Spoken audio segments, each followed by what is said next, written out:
and the Ebon Dooley Art and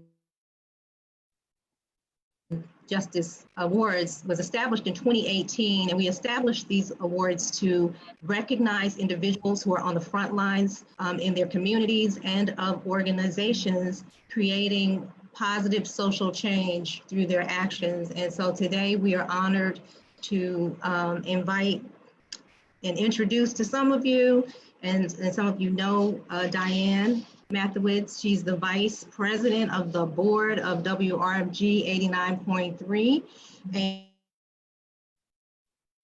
and she was our 2018 Social Justice Champion. So her work, she's been on the front lines of this work for 50 years, fighting for social justice, addressing issues of racism, and she's an anti-racist activist, a workers' rights advocate. She is an imperialist organizer, reproductive rights defender, and community radio producer and host. And Dianne, and most of you, or some of you may be aware that Ebon Dooley, who these awards are named in honor of, founded WRFG.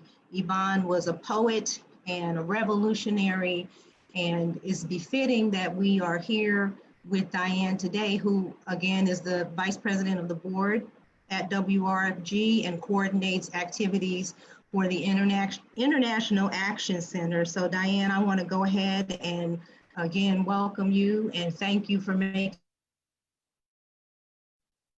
time in your afternoon to have this conversation at this time when so much is going on, and we need to know, what actions we can take. So I want to just open it up first just to hear from you, and then I've got some questions to ask you.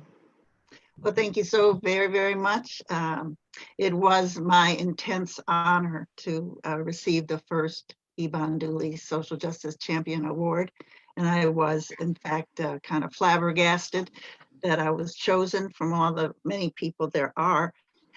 But I do want to say that I have, for the last 50 years, been engaged in all manner of struggles in support of poor and working people, not just in the United States, not just in Atlanta, but around the world.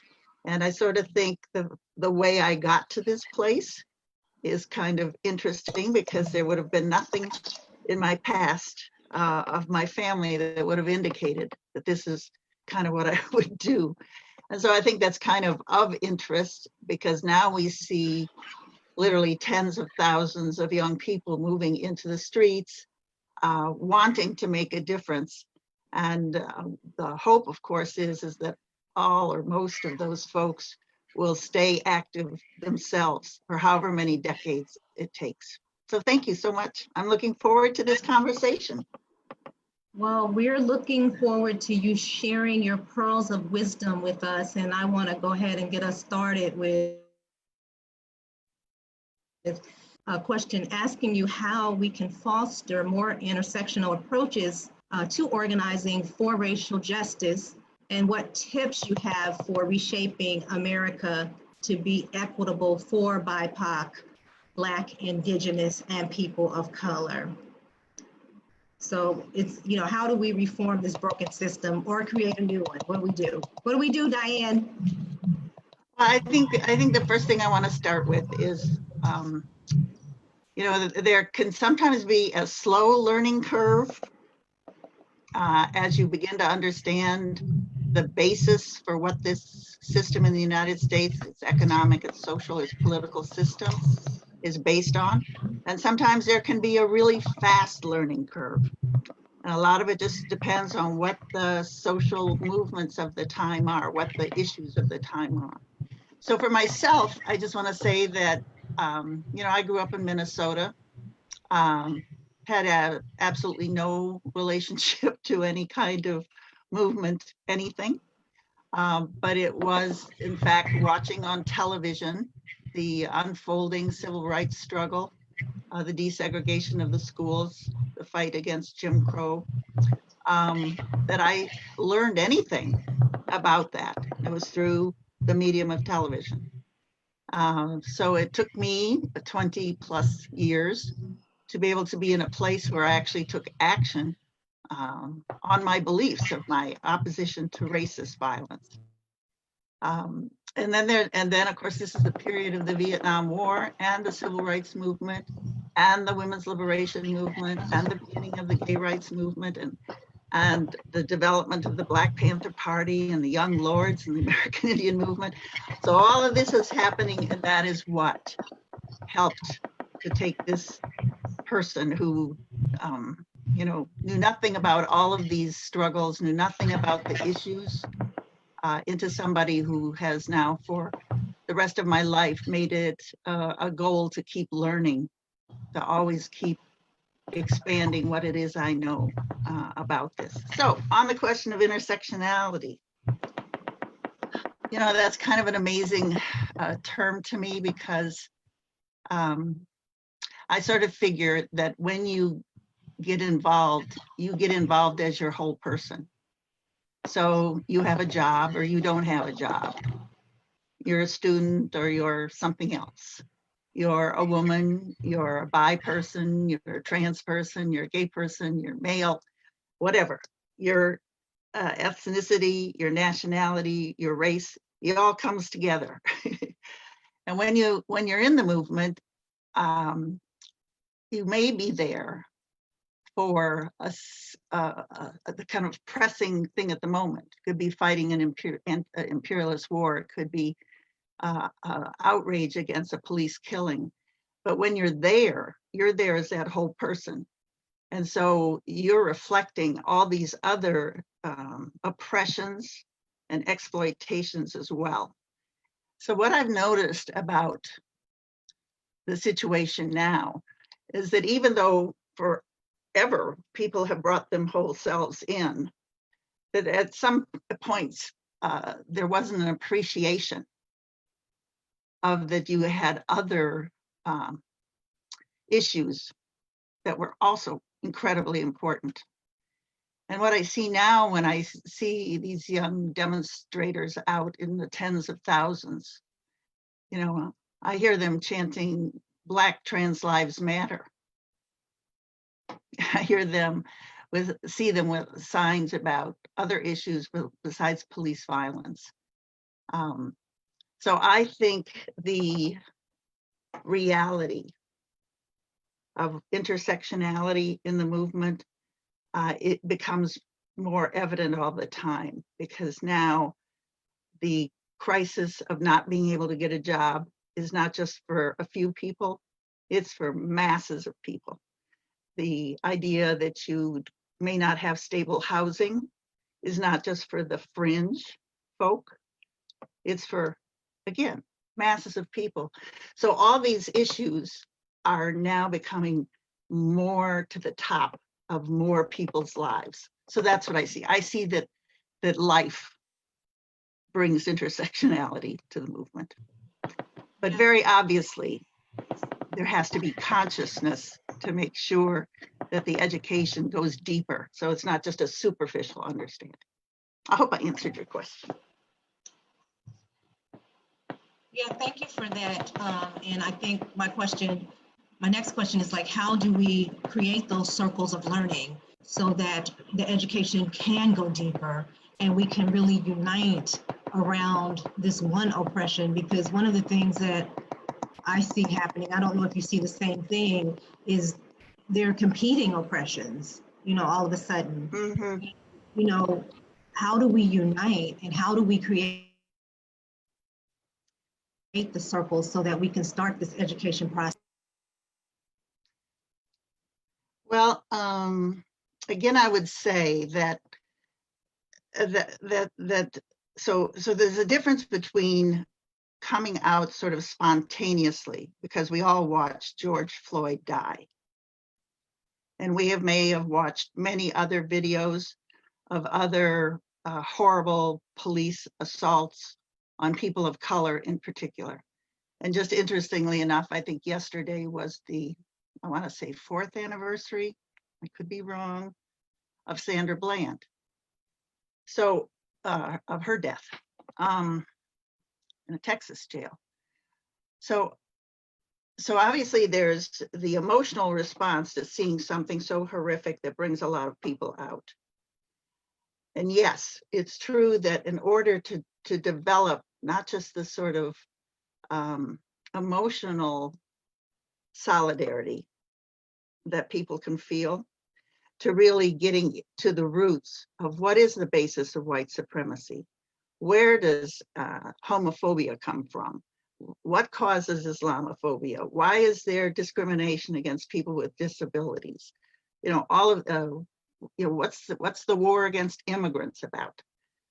So it takes more than just being angry, outraged, etc.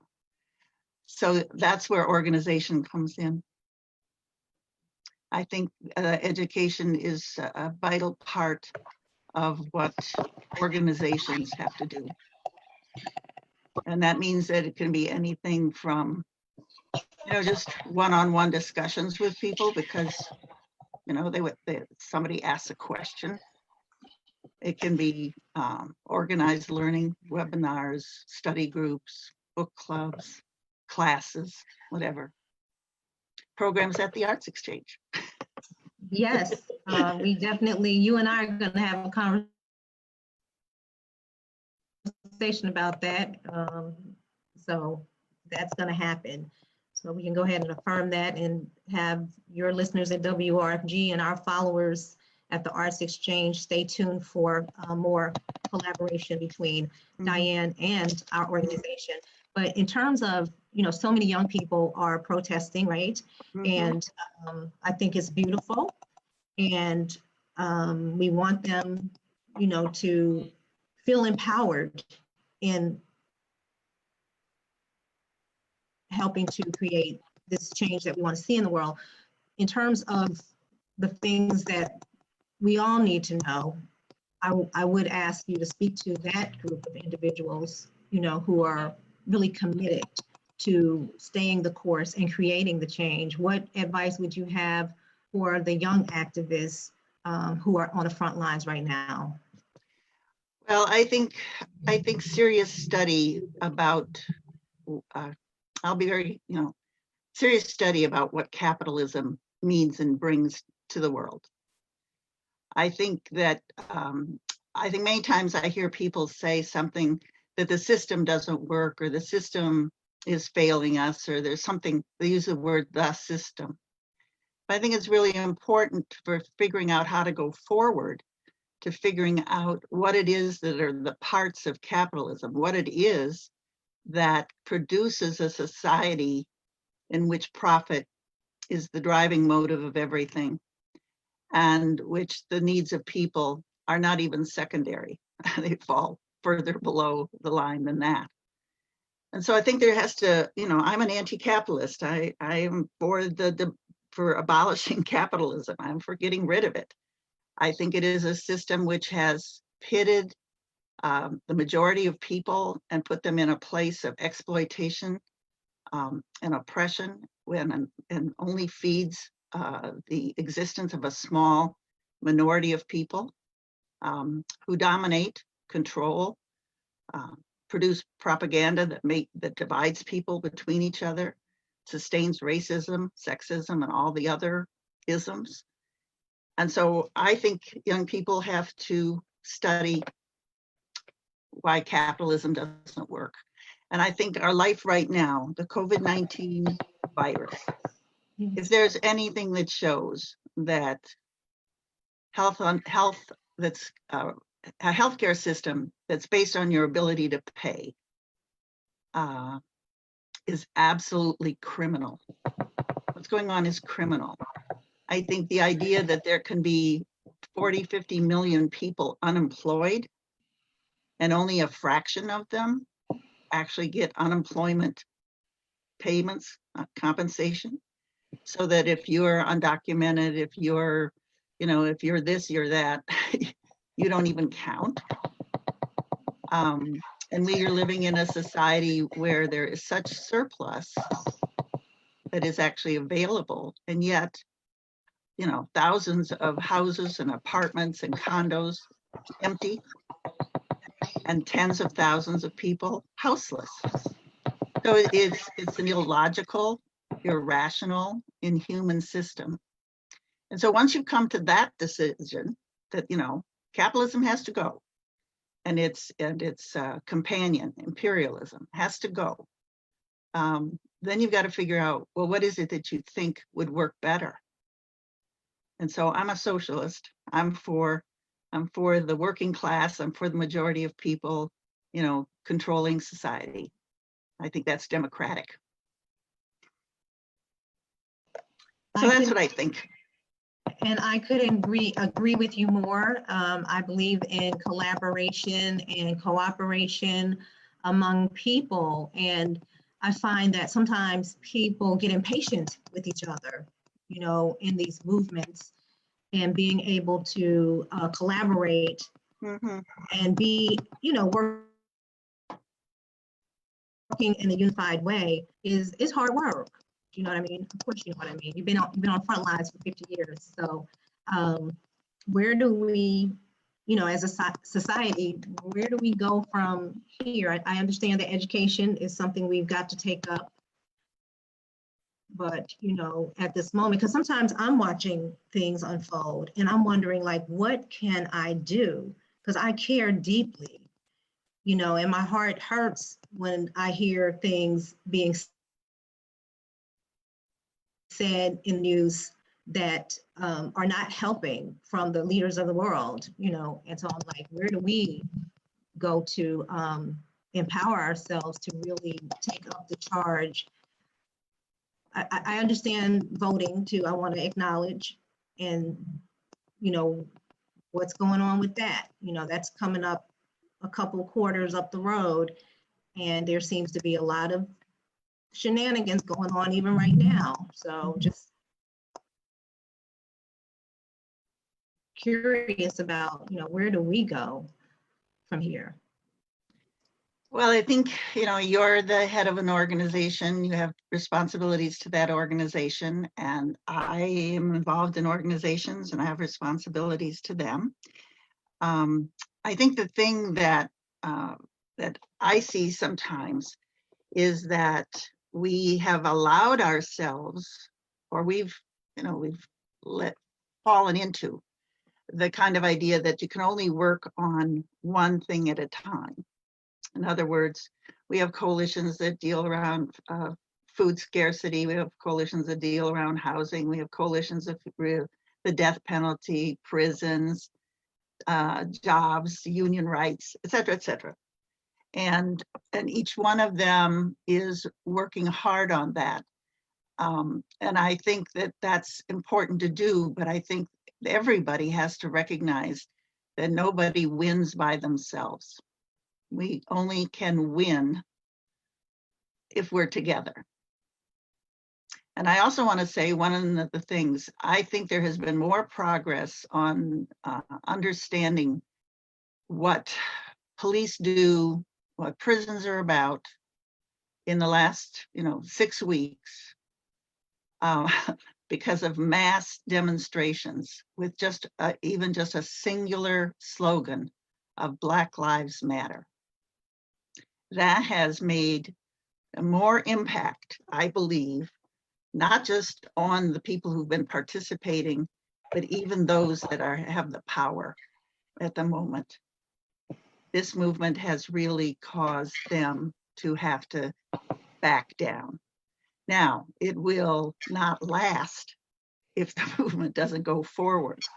But I just want to say, from the standpoint of I remember a period of time, might have been during Reagan or I don't know who, where people were saying demonstrations don't make a difference. Big marches don't make a difference anymore. We should go on to different kinds of things. The truth of the matter is that every kind of form of resistance makes a difference. But the ability of tens of thousands of people in the streets, not in just one city, not in just 3 cities, but all across the country, has moved the needle on people's understanding of the repressive apparatus. They've seen young people tear gassed for in front of the White House so that the president can walk across the street and hold a Bible. People have seen actually how vicious, how just unrelenting police violence can be against people. So I think for some people who always thought, no, they must have done something wrong. There were thousands on the streets who weren't doing anything wrong except marching and chanting who experienced it. So I want to say that this period, if I had, it isn't as though there weren't ever really moments in the last 50 years where I haven't felt, that big victories and small victories have been achieved. But I have to say that I am so appreciative of the fact that I have gotten to be here now. And even though I can't be marching for hours on end, that I have been able to see this vibrant, multinational, multi-gendered, and to some degree, multi-generational movement exist at this particular time. And the other thing I want to say is it's not just happening in the United States. That's the other thing that we always have to think about, is that we're not living in a bubble here in the US. And so everything that happens in the United States has impact elsewhere, and everything that happens elsewhere has impact in the United States. And that's the other part of it, is I think people have to get a greater appreciation of the international connections that all of us who suffer any form of oppression and exploitation have together.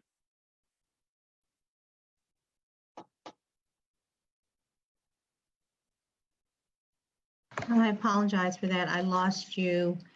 Yeah, so I lost connection, but I came back on. But I did hear the multi-generational aspect of what's happening right now. And I personally feel that this has been one of the gifts of this pandemic, is creating this space and time.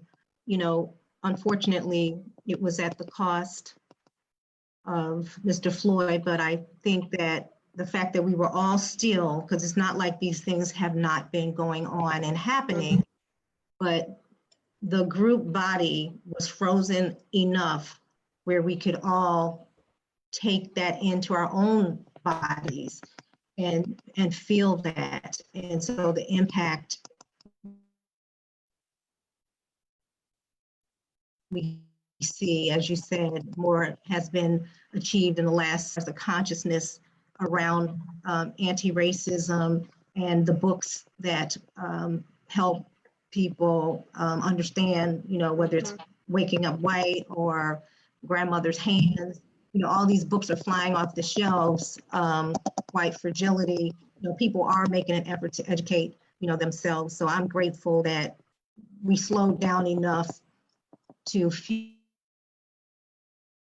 the movement and continue to move forward. So I'm looking forward to us partnering with you. And I would love for you to share with us more about what you're doing and how we can engage with your show on WRFG, what you have going on with the International Action Center, just the different ways that we can intersect and gain more wisdom around this movement. Okay, so one of the things I wrote when you asked me for a bio was, I give the credit for my 50 years of longevity, my optimism, my continuous belief that, in fact, the people will win and defeat capitalism, to my membership in Workers' World Party. So when we talk about all the organizations that I have commitment to, all of them share to some degree this same kind of goal of establishing a new kind of community, a new kind of collaboration.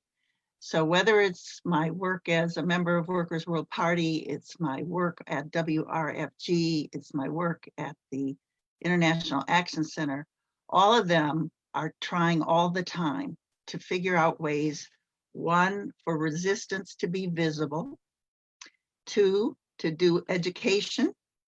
All of them are always trying to do education. And three, to always have a collaborative, cooperative attitude towards others, so that we're trying always to get more organizations, more people, to be in on supporting WRFG, understanding why it's important to have a community radio station that is non-commercial and is supporting the community. So we need more elements of the community to recognize that. International Action Center, we're involved in all kinds of things, but in particular, we've always been opposing imperialist war. So why should people who are fighting for housing or fighting for food stamps or something like that be involved in fighting against a war? It's because it takes trillions, if not billions, of dollars out of an economy and sends the poorest people to die, for corporations, for capitalism. And of course, the party, Workers' World Party, in my life, has tied all of that together. So to anybody who's listening and watching to this, I want you to value organization. I'd say if you're not in an organization, you should join one or start one. That, in other words, attempts to do some of the things that I was talking about, that actively engages in struggle, meaning it can be all kinds of struggle. It can be demonstrations, it can be programs, it can be petitions, whatever it is, that you develop a clear political perspective on the goal that you want, and then you go out and actively try to get people committed to it, which takes education. And then that you don't stop. You keep persisting. That if you achieve partial victory, well, great, but keep moving on, because partial isn't good enough. And I think myself. Oh, go ahead. And you think, were you going to say something else? Because we want to hear what you have to say. No, I was waiting. I thought you were about to ask a question or make a comment. Yeah. I was thinking about how important it is to, stay engaged in the conversation and listening for not just your turn to say whatever is on your mind, but listening. And so what is the art of that? Because I think so much of the way forward has to do, collaboration, because it's not my way, it's not your way, it's our way. Mm-hmm. Well, I think you're right. And at the heart of our way is the ability to hear one another. Can you speak to us and drop a pearl of wisdom about how we do that? How do we listen? Well, I think all of us, when you're very enthused about some topic, you can just go on. That is for sure. But I do want to say that you are absolutely right, that when you're bringing together people who are either coming around for the, just beginning to sort of question things, or whoever you're talking to, the idea really is to listen. Because you could be, and I'll say me, I could be answering something that nobody is asking. Nobody needed that answer if I don't listen to what the question is. So that is a skill that has to be learned over and over and over again, very frankly. So much of the struggle is, in fact, there are some things that you can sort of say happen all the time, but the truth of the matter is that the science of Marxism, the science of revolution, is that things are always changing, and the person who can be consistent in their goal is somebody who recognizes that things change, and you have to be able to change to keep moving forward. So I just want to say to everyone who's been listening to me talk all this time that I really want to impress that this is a moment where real change can happen, in my opinion. There have been other moments, but that this one, I think everybody says this is different this time. And I think it's because there is a convergence of a multitude of reasons. The United States and capitalism as a whole is totally floundering. It is decaying. It is still dangerous, but it is incapable of getting itself really out of this situation. Even a war won't do it. They've already been in war for over 16 years and it hasn't worked.